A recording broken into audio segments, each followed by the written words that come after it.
Bienvenidos a Nueva York, el show que por 19 años se ha dedicado a resaltar las contribuciones artísticas, sociales y culturales de los latinos en la Gran Manzana.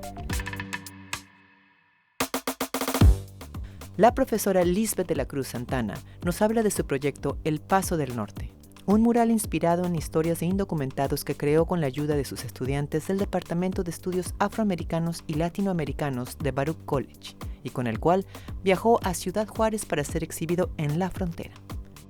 Conversamos con Jorge Cárdenas, chef del restaurante Ish en Brooklyn, en donde cocina platos gourmet inspirados en los sabores de la cocina maya guatemalteca y que le han valido ser distinguido como uno de los mejores de la ciudad. Y finalizamos con Alberto Ferreras, artista multidisciplinario, autor, entre otras, de B de Bella, de la instalación Somos para el Museo del Latinoamericano, de la serie Habla de HBO, de la obra Hamlet en Harlem, y actualmente nos presenta la instalación de video Latinos Americanos 1935-1945. Y ahora vamos con Lisbeth de la Cruz Santana.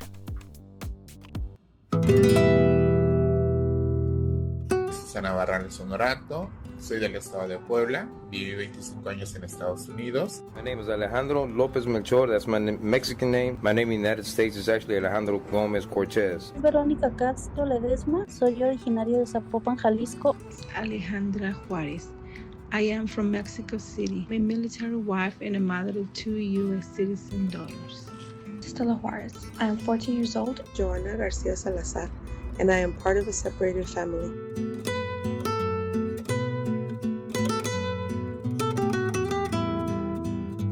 Básicamente estas personas que estamos pintando son 13 retratos y son perfiles diversos. La mayoría son mujeres, pero creo que eso nos ayuda a entender un poquito más cómo la migración ha cambiado y de no olvidarnos, ¿no?, de las personas que están sufriendo el impacto de la deportación de un familiar, de una madre, y cómo los hijos también se convierten en activistas. Mi nombre es Lisbeth de la Cruz Santana, soy la directora del proyecto mural El Paso del Norte y soy profesora en el departamento de Black and Latino Studies en Baruch College.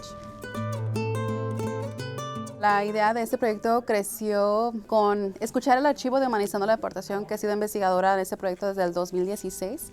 Y ese proyecto básicamente me ayudó mucho a mí a entender qué es la migración, especialmente tocando el tema de la deportación. Y ya que entré a Baruch el año pasado, mis clases se enfocaban mucho en migración y la deportación. Y les contaba a mis estudiantes, yo trabajé en este proyecto de mural y siempre había como esa pregunta de cómo lo hiciste, ¿verdad? Y este semestre me tocó dar la clase de la frontera entre México y Estados Unidos. Y dije, esta es la oportunidad perfecta para enseñarles qué es lo que hice, ¿no?, como estudiante graduada en UC Davis. Y funcionó. Entonces la idea era de trabajar con los estudiantes para pintar los retratos, que es algo muy diferente a lo que hice en Playas de Tijuana, en donde pinté con los narradores mismos, ¿no? So, la persona que sufrió la deportación o está documentada en Estados Unidos. Y creo que modificar ese tipo de método para mí fue muy importante, porque muchas veces en el salón de clase, ¿no?, hablamos de estos temas, muestro las historias que vamos a pintar, pero para ahí, ¿verdad? Y creo que para mí cambiar un poco eso, donde los estudiantes también van a pintar, fue una pieza clave para dejarles saber que ellos también pueden hacer tipo de arte político, y especialmente porque van a ser retratos que se van a poner en la frontera, que creo que eso es un aspecto de ir más allá, ¿no?, de pintar juntos en comunidad, pero también darles ese espacio de decir, tengo una pieza en la frontera. Hablar sobre sus historias de ellos, estamos dando una luz a una situación que muchos piensan que es malo. Ahorita estamos tratando de poner una diferente manera para enseñar que eso es importante, pero no importante como diciendo que son criminales, pero importante en decir que son humanos. Como Laura, que estaban en el military, ellos sí son americanos, es que lucharon, para su país, los que piensan que es su país. Miss Peaches es transgénero y su historia de ellas es muy importante, es que nunca escuchamos de muchas personas que son transgéneros conectar con esa comunidad. Siendo un inmigrante, un deportado, tengo que ser la voz para todas aquellas personas que vivieron algo similar a mí. Es una comunidad que no se escucha, pero sí es parte de los migrantes y también son historias que debemos ver como americanos. No espero cambiar la mentalidad de los ciudadanos americanos que fueron discriminatorios o bullying conmigo. Este es mi último semestre aquí, entonces yo tenía más libertad de coger clases que yo más me interesaba. Entonces yo decidí coger esa clase y aprender sobre el border y cómo la gente viene acá. Estoy pintando a Ana García y ella es una indocumentada que estaba viviendo aquí en los Estados Unidos con sus 5 hijos y yo la encontré por TikTok. This was my family before our deportation in 2018. I was 28 years old, single mother to 5 kids. Maya was 9. Millie was 7. Andre was also 7. Axel was 2. And my baby was only 7 months old. Yo le seguía a ella con sus videos y cómo ella vive su vida allá y cómo sus hijos pudieron transicionarse a vivir allá. El objetivo de este proyecto es mostrar la cara de las personas que han sufrido la deportación o se encuentran indocumentadas en Estados Unidos utilizando el arte y la narrativa digital. Usar la frontera como el canvas para darle luz a estas historias, pero también para recordar no solamente a Estados Unidos, pero a México, ¿no? De las historias de estas personas que han sufrido la deportación.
La receta del jocón, un plato típico de origen maya, fue reseñada en la sección culinaria Hungry Town del New York Times, siendo la segunda vez que el chef Jorge Cárdenas recibe este honor con una de sus recetas siempre inspiradas en las recetas de su madre y antepasados.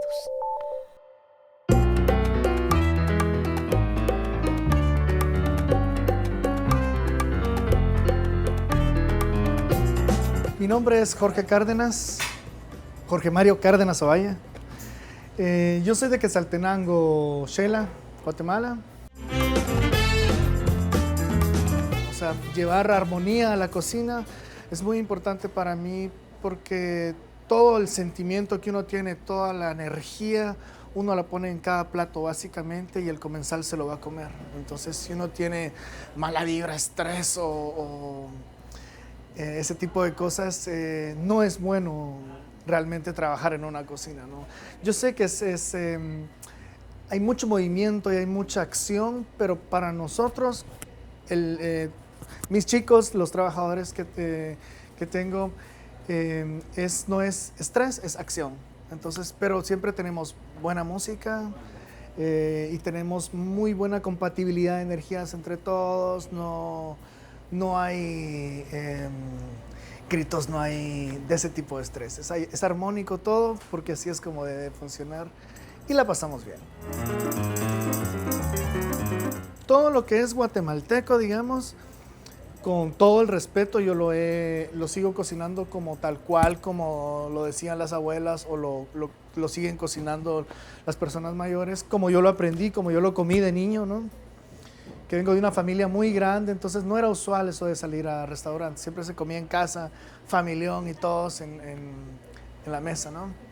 Pero, o sea, de recuerdos tengo todos, jocón, pepián, quichón, el caquica allá en Cobán, el tapado de Puerto Barrios es fantástico también. Sí, el chocá, de acá de Almolonga, sí, todos estos platillos, o sea, siempre los comí. De hecho, creo que no tengo ninguno que no me gusta.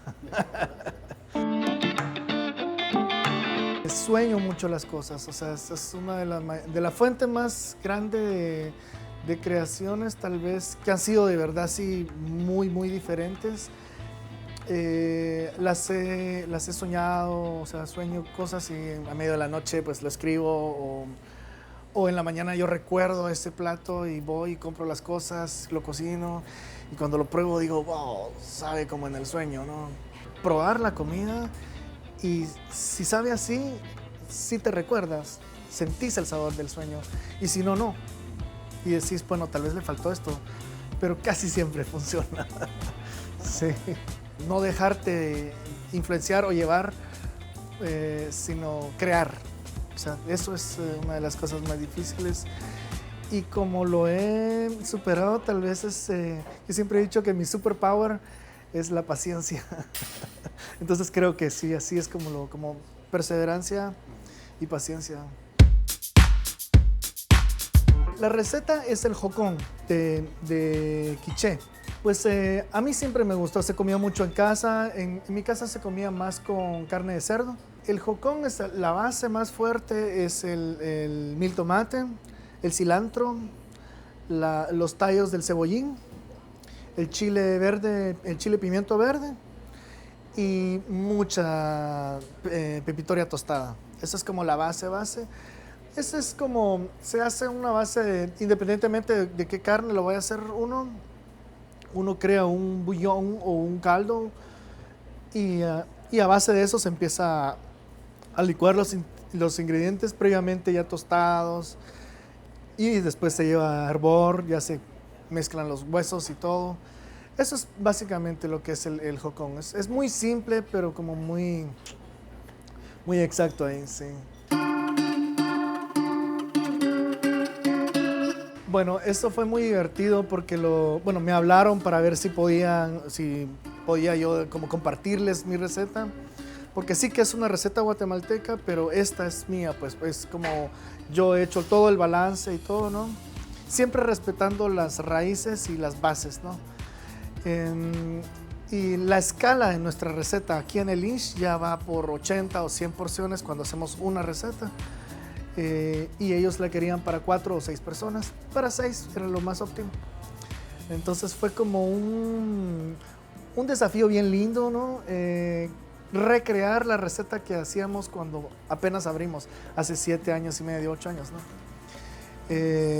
Y fue muy interesante como crear la receta, pero también darles todas las instrucciones de cómo hacerlo de la manera más básica, para que ellos pudieran comer el plato que existe ya aquí en el Lynch y sepa idéntico, ¿no? Y así fue, ellos compraron las recetas, compraron los ingredientes, lo cocinaron y pidieron un jocón a domicilio también, los pusieron a la par y los probaron y los dos sabían idéntico. Entonces para mí fue como que... sí, sí, fue muy lindo y se va a quedar en el libro de recetas del New York Times para siempre, como una receta para el mundo, ¿no?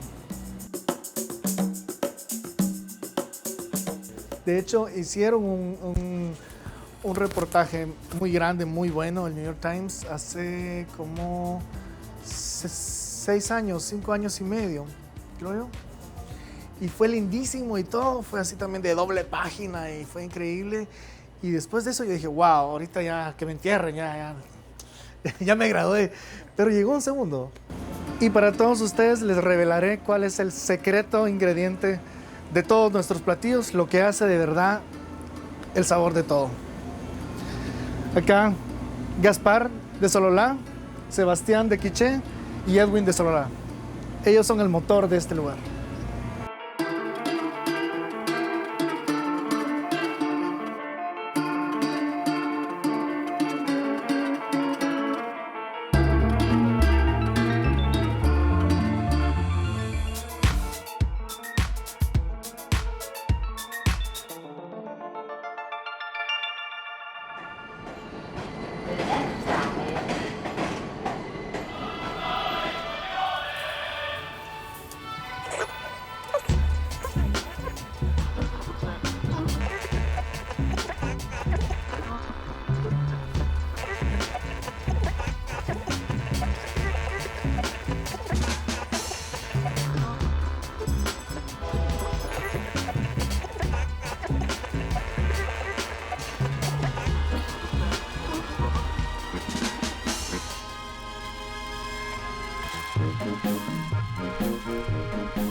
Alberto Ferreras estuvo más de 2 años en la Biblioteca del Congreso de los Estados Unidos, seleccionando fotografías e investigando para la creación de la instalación de video inmersiva Latinos Americanos 1935-1945, que estrenó en el Instituto Cervantes de Nueva York, y la cual estará itinerante por diferentes lugares de la ciudad.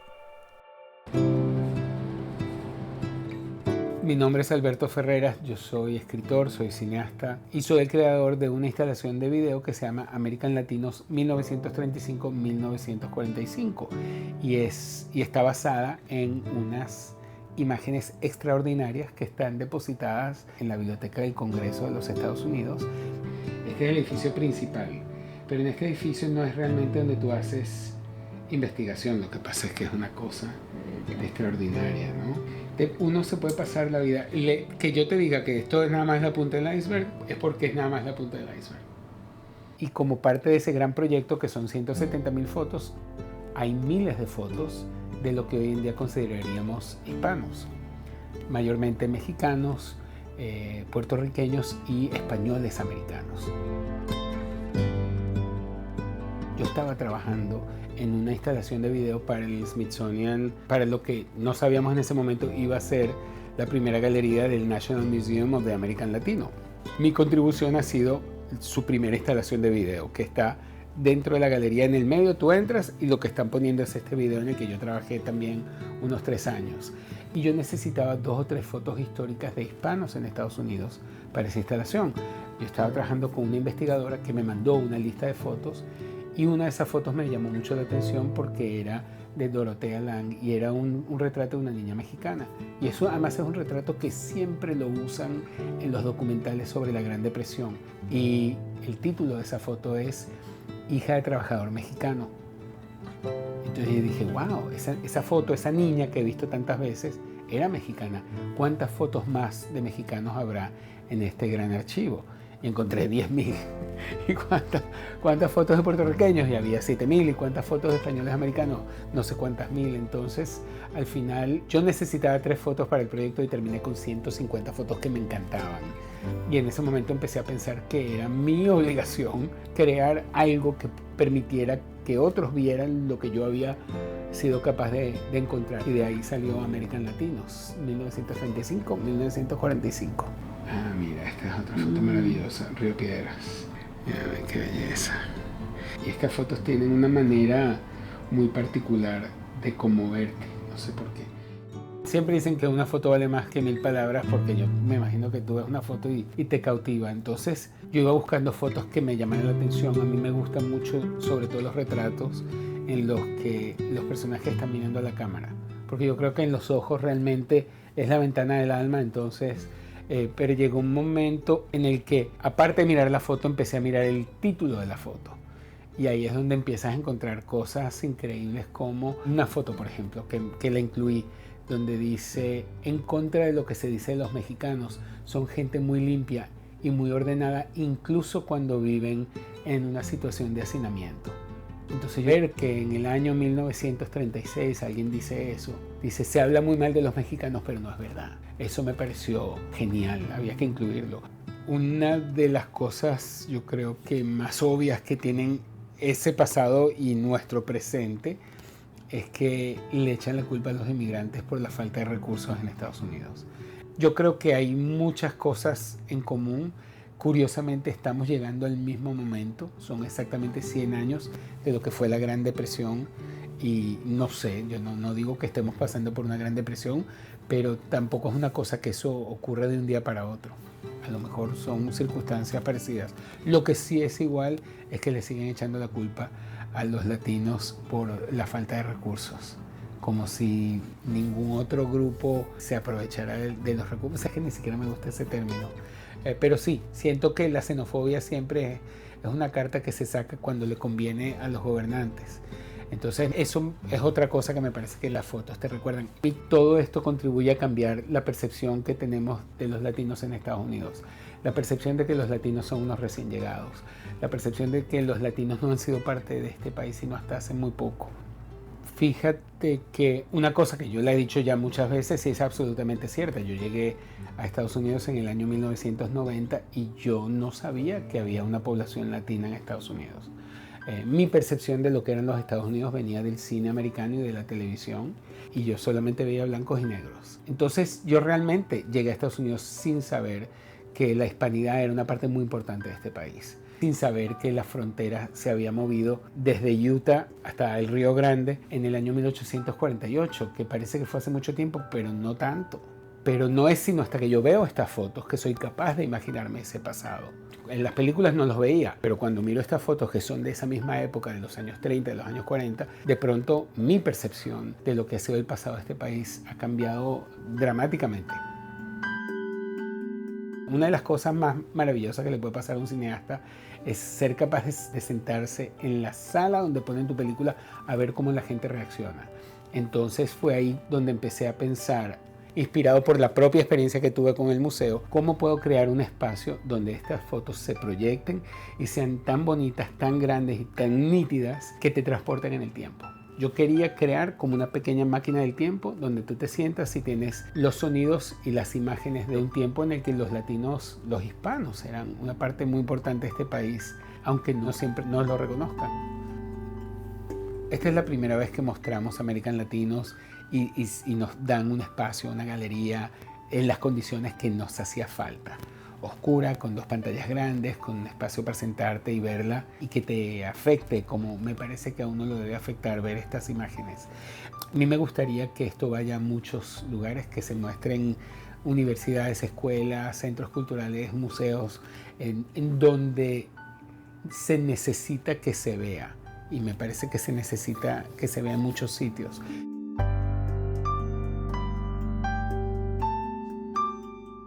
Y me gustaría que esto abriera un diálogo, primero para que generaciones jóvenes sepan de la existencia de estas fotos, sepan de lo fácil que es acceder a ellas. Y nos metamos todos a mirar qué encontramos. Hay 170.000 fotos que podemos estudiar, analizar. Entonces yo he encontrado 250 que me encantan. Bueno, he encontrado más, pero estas son las que más me gustan a mí. ¿Cuáles son las que te gustan a ti? A lo mejor encuentras a alguien de tu familia en estas fotos.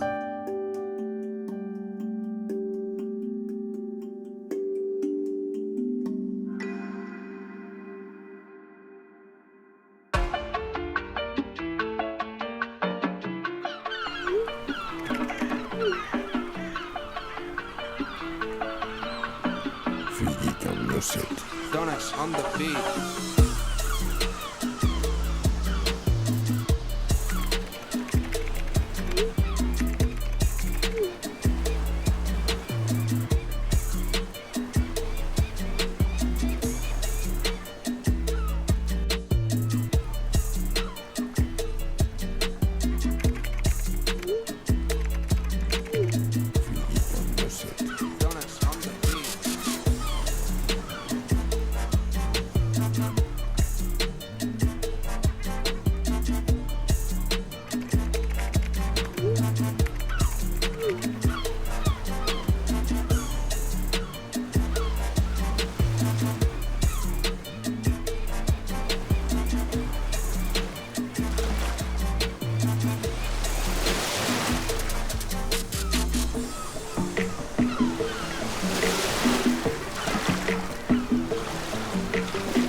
this beat. En el próximo show de Nueva York presentaremos las historias ganadoras de 3 Emmys en la pasada premiación. La maquilladora Barbara Kent, una mujer trans que quiso ser voluntaria cuando la ciudad vivió los atentados del 11 de septiembre. Julio Díaz, quien fuera el primer artista callejero en inventar el baile de salsa con una muñeca atada a sus pies.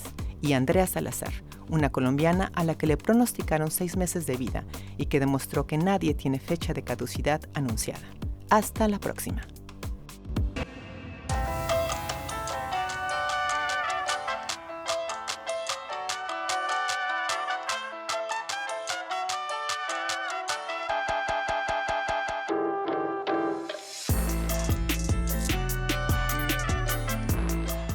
Todos los pueblos de habla hispana en el mundo entero están representados en Nueva York.